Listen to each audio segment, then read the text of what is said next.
Welcome. सर्वांचे स्वागत.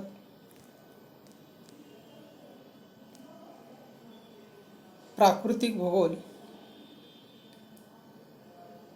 या विषयातील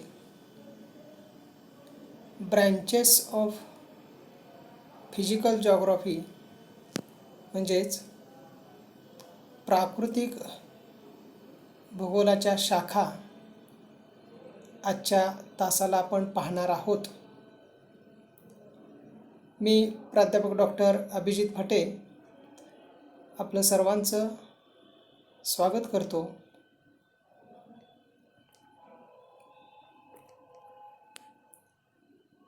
प्राकृतिक भूगोलाच्या प्रामुख्याने एकूण 8 शाखा सांगितल्या जातात. प्रथमतः भूरूपशास्त्र, हवामानशास्त्र, सागरशास्त्र, मृदाशास्त्र,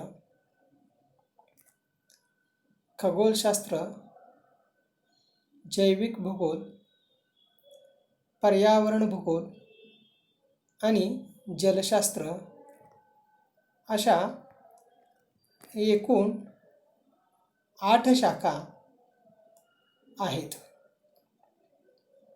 आजच्या तासाला आपण यातील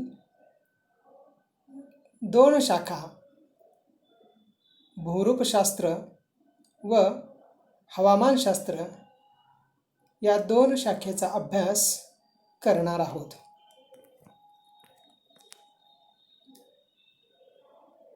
भूरूपशास्त्र याला इंग्रजीमध्ये जिओमॉर्फोलॉजी असं म्हणतात. जिओ म्हणजे अर्थ, मॉर्फो म्हणजे फॉर्म, लॉजी म्हणजे डिस्क्रिप्शन, अशी जिओमॉर्फोलॉजी या इंग्रजीतील शब्दाची फोड सांगितली जाते. म्हणजेच पृथ्वीवरील जे आकार आहेत त्या आकारांचा अभ्यास करणारं शास्त्र. पृथ्वीच्या पृष्ठभागावरती वेगवेगळे भू आकार किंवा यालाच आपण भूउठाव असे सुद्धा म्हणतो. हे भूउठाव निर्माण झालेले असतात आणि या भूउठावांचा अभ्यास हा प्रामुख्याने भूरूपशास्त्र या विषयामध्ये केला जात असतो. भूरूपे किंवा भूउठाव हे निसर्गतः नैसर्गिक पद्धतीने निर्माण झालेले असतात. त्यामुळं अशा या नैसर्गिक घटकांचा अभ्यास हा भूरूपशास्त्रात केला जातो. पृथ्वीच्या पृष्ठभागावरती अनेक वेगवेगळ्या प्रकारची भूरूपे नैसर्गिक प्रक्रियेतून निर्माण झालेली आपल्याला दिसून येतात. साधारणपणे आमची पृथ्वी कुठंच एकसारखी नाही. सर्वत्र सपाट नाही, सर्वत्र डोंगर नाहीत, सर्वत्र पठारी रचना नाही, सर्वत्र नद्यांची खोरी नाहीत. त्यामुळे पृथ्वीच्या पृष्ठभागावरती वेगवेगळे आकार, वेगवेगळी रूपं, वेगवेगळे शेप्स तयार झालेले दिसतात आणि याचाच समावेश हा भूरूपशास्त्रामध्ये केला जात असतो. याच घटकांचा शोध, याच घटकांचं वर्णन, याच घटकांचा शास्त्रीय अभ्यास हा भूरूपशास्त्रात घेतात. पृथ्वी निर्माण झाल्यानंतर पृथ्वीवरती असे वेगवेगळे भू आकार किंवा भूउठाव निर्माण झालेले आहेत. ही जी भूरूपं आहेत किंवा हे जे भूउठाव निर्माण झालेले आहेत त्यांचे प्रामुख्याने 3 भागामध्ये विभाजन केले जातात किंवा ते 3 भागामध्ये सांगितले जातात.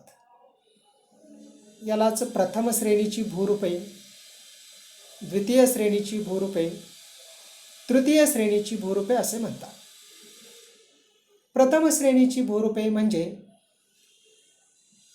पृथ्वीच्या पृष्ठभागावरती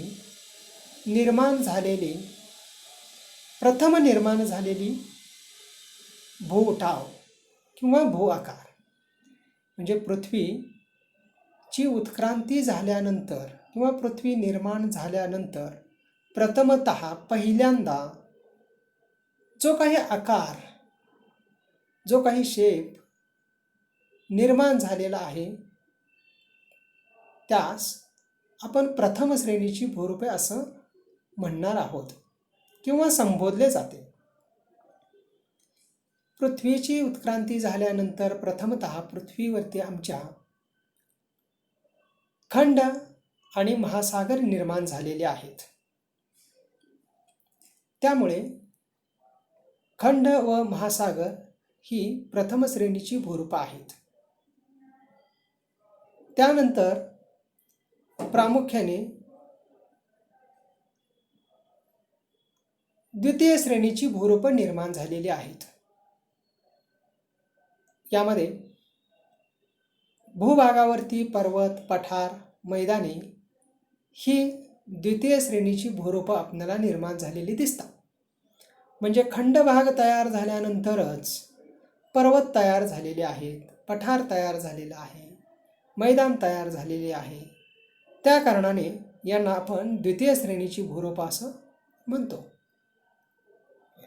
आणि द्वितीय श्रेणीच्या भूरूपांची झीज किंवा संचयन या 2 गोष्टीमुळं तृतीय श्रेणीची भूरूपे निर्माण होत असतात. म्हणजे पर्वतावरती नदीचा उगम होतो आणि नदी वाहू लागते तेव्हा पर्वतीय प्रदेशात नदी झिजवण्याचं काम करते आणि त्यामुळं व्ही आकाराची दरी, धबधबा, नागमोडी वळणे, गाळाचे मैदान यासारखी भूरूपे निर्माण होतात. म्हणजेच द्वितीय श्रेणीच्या भूरूपावरती तृतीय श्रेणीची भूरूपे निर्माण झालेली दिसतात. मात्र ही जी तृतीय श्रेणीची भूरूपे आहेत ही प्रामुख्याने खनन कार्य व संचयन कार्य या 2 कार्यामुळे तयार झालेली असतात. ही जी भूरूपे आहेत ही भूरूपे आमच्या पृथ्वीच्या पृष्ठभागावरती वेगवेगळ्या प्रदेशात वेगवेगळी आहेत. तृतीय श्रेणीची जी भूरूपे आहेत ही भूरूपे नदी या माध्यमातून तयार होतात, वारा या माध्यमातून तयार होतात, सागरी लाटा या माध्यमातून तयार होतात, हिमनदी या माध्यमातून तयार होतात. यांना आपण सर्वसाधारणपणे भौगोलिक भाषेमध्ये कारके असे म्हणतो. इंग्रजीमध्ये त्याला एजंट असं संबोधतात. म्हणजे नदी या कारकाकडून काही भूरूपे निर्माण झालेली असतात, वारा या कारकाकडून काही भूरूपे निर्माण झालेली असतात, भूमिगत पाणी या कारकाकडून काही भूरूपे निर्माण झालेली असतात, सागरी लाटा या कारकाकडून काही भूउठाव निर्माण झालेले असतात आणि हिमनदी या कारकाकडून काही भूउठाव निर्माण झालेले असतात. अशी वेगवेगळी तृतीय श्रेणीची भूरूपे आमच्या पृथ्वीच्या पृष्ठभागावर वेगवेगळ्या प्रदेशात निर्माण झालेली दिसतात. तर या भूउठावांचा अभ्यास हा प्रामुख्याने भूरूपशास्त्र या शाखेमध्ये केला जात असतो. याच्यामध्ये ही भूरूपे कोणत्या प्रक्रियेतून तयार झालेली आहेत, कशी तयार झालेली आहेत याचा शोध घेतला जातो. नदीच्या प्रदेशात प्रामुख्याने निर्माण होणारी भूरूपे ही पाणी या घटकाकडून तयार झालेली असतात आणि वाळवंटी प्रदेशात तयार होणारी भूरूपे ही प्रामुख्याने वारा या घटकाकडून तयार झालेली असतात. त्यामुळं प्रत्येक प्रदेशामध्ये निर्माण होणारी जी भूरूपे आहेत ही भूरूप ही वेगवेगळ्या प्रकारच्या किंवा रचनेची तयार झालेली दिसून येतात. तर या भूरूपांचा अभ्यास हा प्रामुख्याने जिओमॉर्फोलॉजी या विषयामध्ये केला जात असतो. त्यानंतर आपण भूरूपशास्त्र या शाखेमध्ये प्रामुख्याने पृथ्वीच्या अंतरंगात किंवा पृथ्वीवरती ज्या काही हालचाली निर्माण होतात त्या हालचालींचाही अभ्यास करत असतो. प्रामुख्याने पृथ्वीच्या अंतरंगामध्ये किंवा अंतरंगातून भूकंप, ज्वालामुखी यासारखी हालचाल निर्माण झालेली असते. आपण भूरूपशास्त्र या शाखेमध्ये या हालचालींची कारणे शोधत असतो. भूकंप कोणत्या कारणातून झालेला आहे, त्याचे परिणाम काय आहेत, ज्वालामुखी कोणत्या कारणातून तयार झालेला आहे, तो कुठं निर्माण झालेला आहे, तो कोणत्या प्रकाराचा आहे, अशा पद्धतीचा अभ्यास आपण प्रामुख्याने याच्यामध्ये करत असतो. या अंतर्गत हालचालीचा परिणाम असल्या कारणानेच निर्माण झालेले असतात. बहिर्गत हालचाली म्हणजे अनाच्छादनाची प्रक्रिया. पृथ्वीच्या पृष्ठभागावरती प्रामुख्याने अपक्षरण प्रक्रिया कार्यान्वित असतात. म्हणजे झीज होण्याची प्रक्रिया कार्यान्वित असते, क्रियाशील असते. यालाच आपण विदारण असं सुद्धा म्हणतो. त्यातून पृथ्वीच्या पृष्ठभागावरील जे काही खडक आहेत त्या खडकांची तुटफूट होत असते. आपण भूरूपशास्त्रामध्ये या अपक्षरणाच्या प्रक्रिया अभ्यासतो.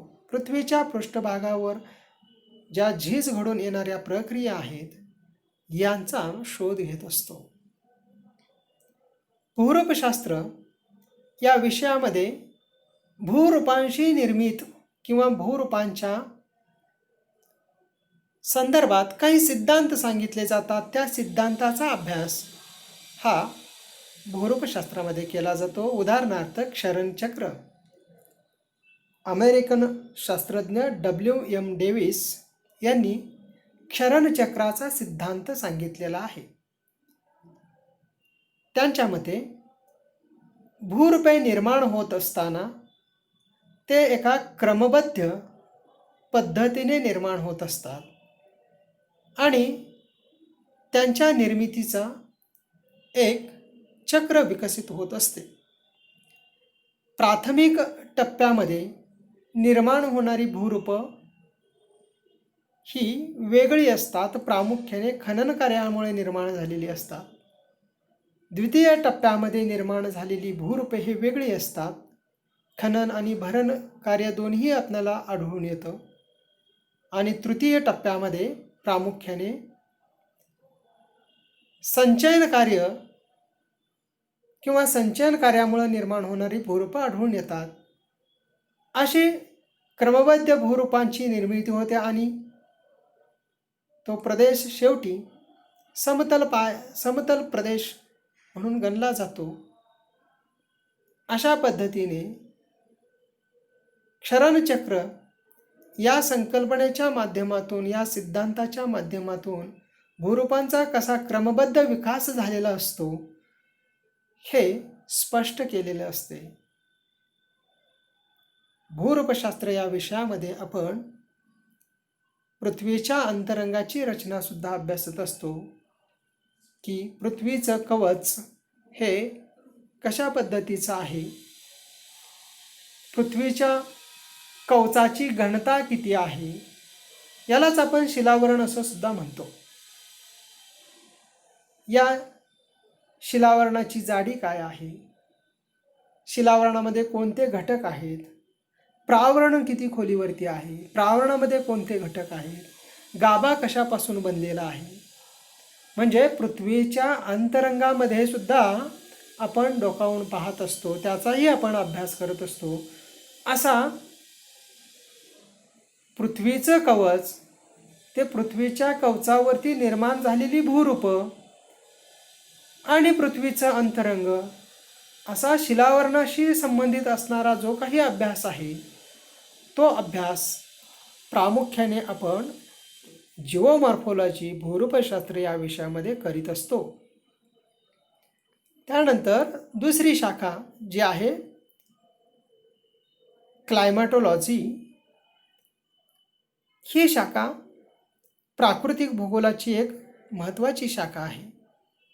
याला हवामानशास्त्र असं आपण म्हणतो.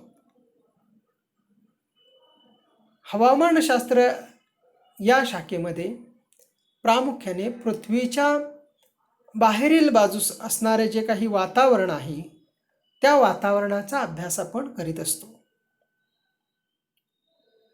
क्लायमा म्हणजे सूर्याचे कलने. क्लायमा हा ग्रीक भाषेतील शब्दप्रयोग आहे. त्यापासून क्लायमेटोलॉजी हा इंग्रजीतील शब्दप्रयोग तयार झाला.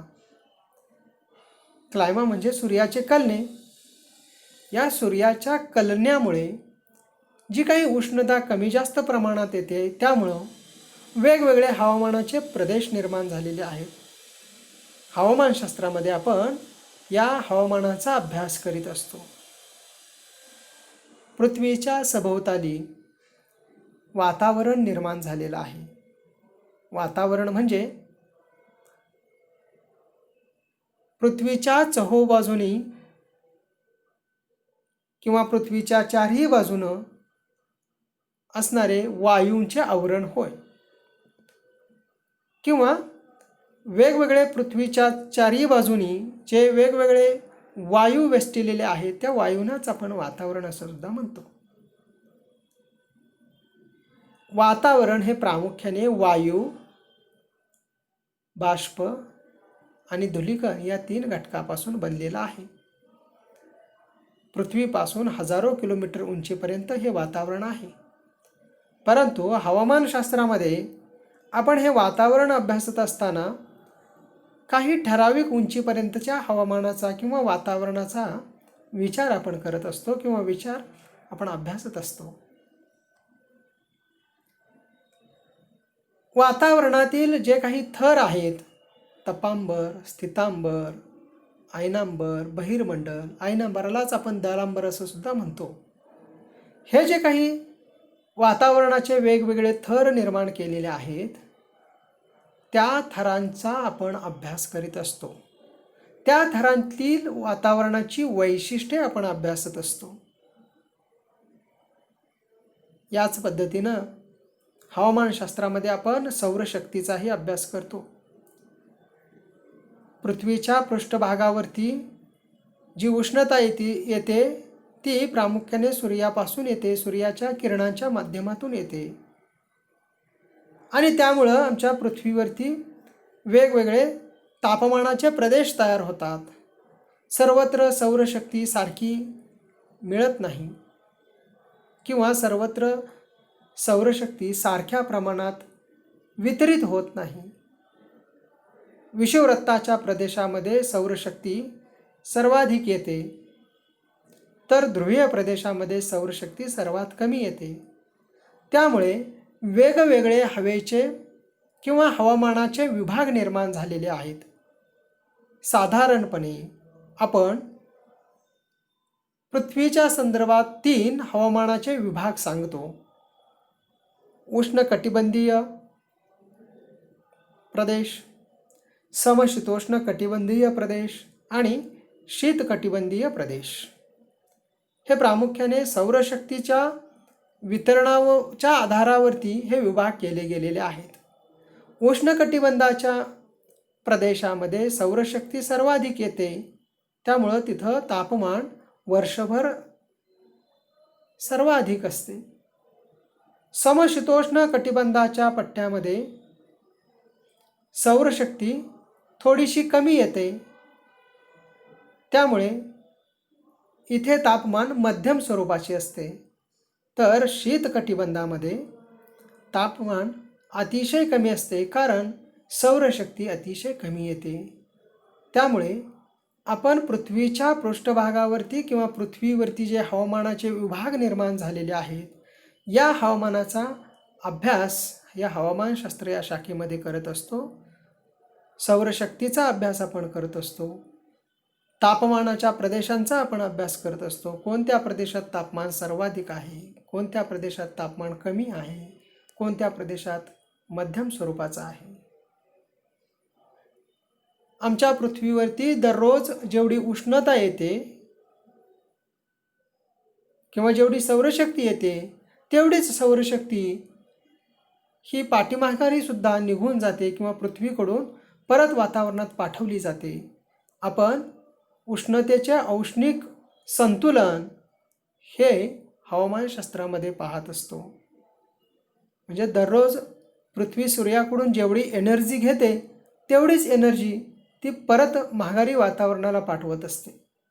तर हा जो काही ताळेबंद आहे उष्णतेचा, या ताळेबंदाचा अभ्यास आपण हवामानशास्त्र या शाखेमध्ये करीत असतो. पृथ्वीवरती वातावरणामध्ये हवेचे कमी जास्त दाबाचे विभाग निर्माण झालेले आहेत. आपण या हवेच्या दाबाचा अभ्यास करत असतो. पृथ्वीच्या पृष्ठभागावरती कोणत्या प्रदेशात कमी दाबाचा प्रदेश निर्माण झालेला आहे आणि तो निर्माण होण्यापाठीमागे कोणते घटक कारणीभूत आहेत याचा शोध आपण घेत असतो. पृथ्वीच्या कोणत्या प्रदेशामध्ये जास्त भाराचे प्रदेश निर्माण झालेले आहेत आणि ते निर्माण होण्यापाठीमागं कोणती कारणे जबाबदार आहेत, कोणते घटक जबाबदार आहेत, याचा शोध आपण हवामानशास्त्रामध्ये घेतो. प्रामुख्याने पृथ्वीवरती कमी दाबाचे प्रदेश व जास्त दाबाचे प्रदेश असे दोन प्रकारचे प्रदेश आढळून येतात. काही प्रदेश हे उष्णतेमुळे निर्माण झालेले असतात, काही प्रदेश हे पृथ्वीच्या परिवलनामुळे निर्माण झालेले असतात आणि त्यामुळं हवेच्या दाबामुळं जे काही परिणाम निर्माण होत असतात, त्या परिणामांचा आपण अभ्यास करीत असतो. आपण हवामानशास्त्र या शाखेमध्ये वाऱ्याचा अभ्यास करत असतो. पृथ्वीवरती ग्रहीय वारे